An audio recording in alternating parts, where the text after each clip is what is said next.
Mga kapuso, LTFRB 6 sa pulon pa ang tagdumalahan sa Transport Cooperative nga naguntat biyahe ang mga driver kahapon antes papanaugan sang show cause order. Si John Sala nakatutok.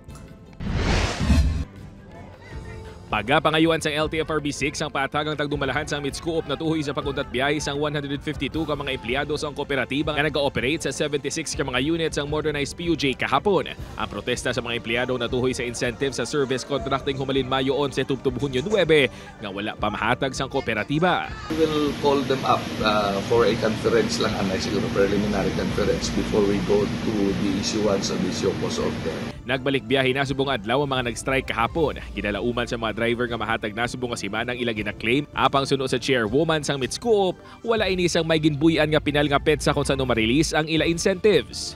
Wala man sang specific time nga ginhambal sa ila nga sa Sabado ina. Ga-appeal lang ako sa ila nga base hindi na siya ya mahatag. Tungod nga wala kami sang budget nga para dira. Sa piyak sini wala naman sang plano pa ang mga driver kag pao nga liwat mag-utat biyahe apang panawagan nila sa ila chairwoman. Kung palangga niya pa ang mga driver kag pao, kung ano yung inaingyo namon para man na sa kayuhan namon, tagamon man na kinabudlayan.